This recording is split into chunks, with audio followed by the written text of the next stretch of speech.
honest mistake by The Bravery on XFM 104.9. I'm Ricky Gervais, with me Stephen Merchant and Karl Pilkington. Yep. Our producer. Right. In inverted commas, heat put.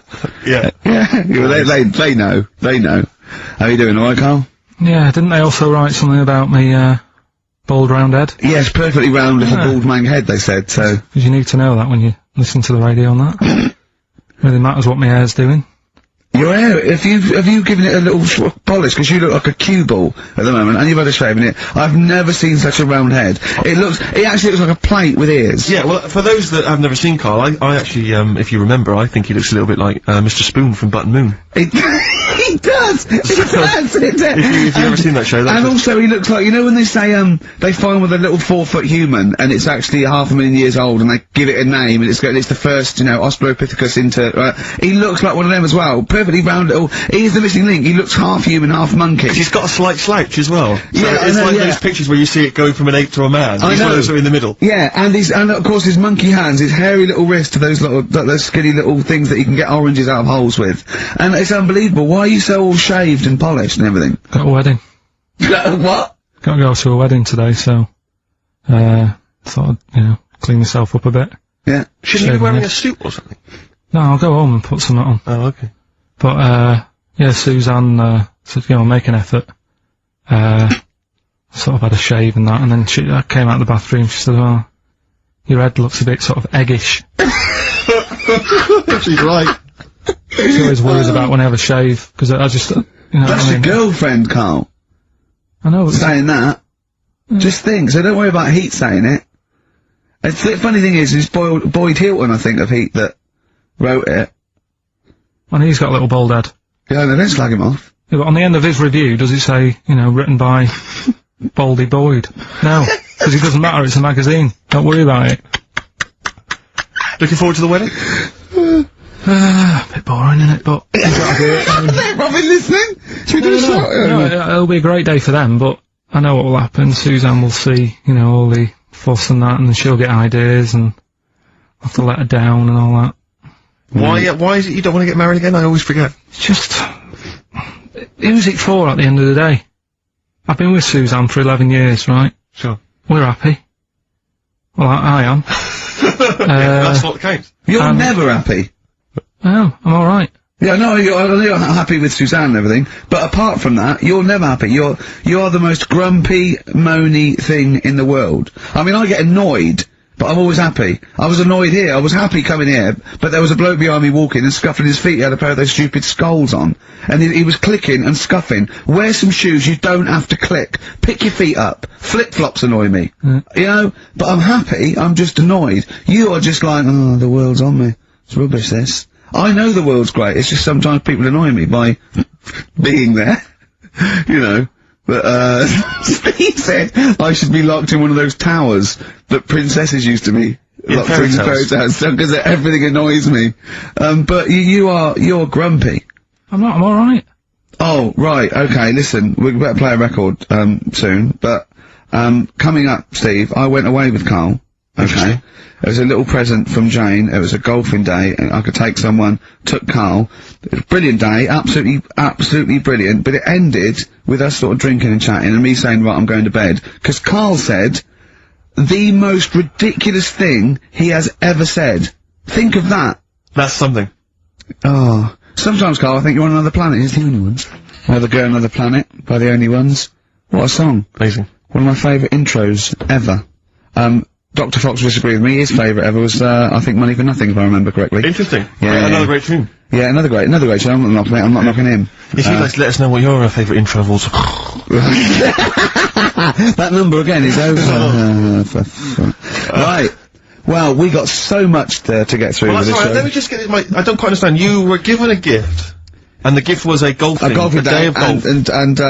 Yeah, for my Christmas present, part of my Christmas present from Jane, a night away, 2 rooms, 2 rounds of golf, dinner for 2, right? But not with her, I noticed. Well, she doesn't play. No, she knew. No, it was a present who was playing golf. It was a golfing night. She doesn't play golf, so I had to choose someone to take away. It's alright. It wasn't a romantic meal. No, that was my immediate thought. I was.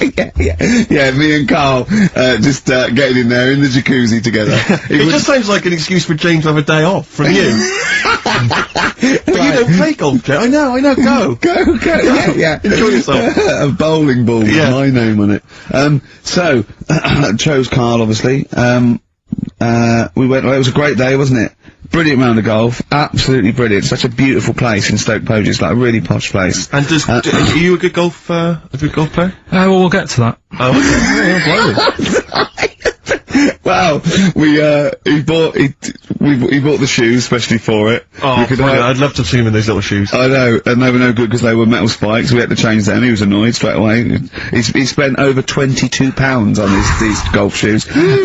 We hired a buggy that was brilliant fun. I was bombing along, wasn't I? I don't drive, but it was great on that buggy. Well, you've been on a buggy with me, and you were a bit scared. Yeah. What? I nearly killed us once. I was just taking banks and things, but you don't see sort of bunkers, and he'd scream, go, stop! And he'd put his foot down the brake, and then I reversed. At one point, he sort of did a handbrake turn next to the lake, and then we had to reverse, right? And you know, you just flick a switch and put your foot down. He did that without looking. I looked behind, there's a big oak tree there. Screams, watch the tree, right? So, Dukes of Hazzard. I kept jumping in and leaving him behind because I had to go to my ball. Anyway, so the first shot, I got on the driver. I honestly did one of the best shots I've ever done. It went straight down. It was great. I thought, phew, got away with that because it's always the first one because it's a clubhouse and you want to look good. Yeah. So. He tees up, man. And I've been saying, buy some balls. He just got 6 balls. I was going, what if you lose me? I want these 6 balls, right? He tees up, right? Whacks it. It goes miles, like, right angles, straight into these, the woods, right? He turns around, he goes, go and buy some more balls. So I'm laughing, because it's, like, impolite to laugh, but he broke the ice for me, and I was falling around, and then second shot, I go, you know you're off for 3 now. If you take another shot, he went, oh, right. So it's his 3rd shot, he puts the ball down. He hits the ground before it and misses the ball altogether. And I was on my back, wasn't I? Unbelievable. Actually rolling about on his back. And we were terrible. I went round 107, he went round in like 119 or something. Sure. It was just rubbish. How long did it take? 5 hours. Of course. And there was no one around, luckily. But it was fantastic. So then we go and have our meal. What annoys me, I said, right, I'll go for a run. He went, I'll have a bath. I said, I'll see you at 7:45. At 7:55, I have to call him. He's not ready, so he's let me down there. I can't stand lateness or laziness. Yeah, and he's let me down. Do you know his excuse? He fell asleep in the bath because there was no light bulb. There's no light bulb in the bathroom. So instantly he fell asleep. And he was late. No, do you know what I mean though, Steve? If you're sort of, like, nice and warm and what have you. I was tired anyway, I've been stressed out for 4.5 hours, right? My life flashed in front of me a few times in that buggy. So it's all sort of wears you down a bit. I thought, right, I've got a headache. You're going for your run. I'm gonna have a bath. I walk in, put the light on, for some reason it didn't come on, but I thought, it's alright, I'll just, you know, doesn't matter, you can have a bath in the dark. It's summer, so it's light anyway. Well, there's no windows in the bathroom, so, yeah. So you were in the darkness? So I'm in the darkness. I nod off because I'm shattered. He calls up, asking me. So I said, well, I won't, you know, it doesn't normally take that long for me because, you know, I haven't got, like, long hair, I've got a dryer and Sure. I can sort of one wipe. Yeah, he's already 10 minutes late though when I called. Well, 10 minutes. 10 wow, minutes. lateness is lateness. Well, Next. it doesn't matter, dinner wasn't till 7:15, so we had, like, another 20 minutes anyway, so it doesn't really matter. Yeah, but we said 7:45. So he's calling up, hurry up, so I said, yeah, alright, so I get out, and drying, like, my tackle and what have you, calls back again 30 seconds later. You know. No, I don't, No? you know, I You don't like you're that. not gonna do that, no. Give it a wipe. 30 seconds later, come on! So I end up going downstairs to the meal area. Naked. With a wet shirt on and wet socks. I've got headache as it is. Meant to be a relaxing weekend. But anyway, so we have our meal, which is really nice. And then we're sitting in the bar, I'm having a cigar by the fire. Yeah. Like, we're having a rather nice, Pinot Grigio. Yeah. He's there going, I've got an headache. Is this 1955 that you live in? It's so right. And we were I'm knackered, because, you know, he's not used to work. I've seen him moaning, falling asleep. He's not used to it at all. And you've been on your feet for over half an hour. Yeah, right. So, yeah, we didn't even walk round the golf course. We had a buggy. Yeah. Wasn't even exercise.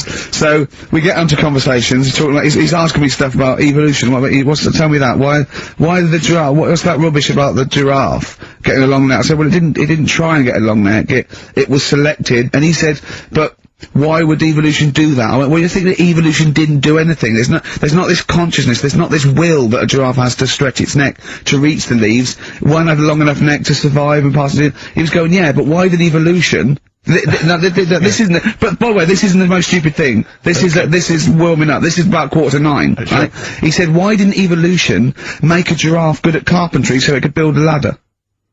Right. Yeah. Okay. No. All right. Okay. So he's thinking around it. He's trying to pick holes in evolution.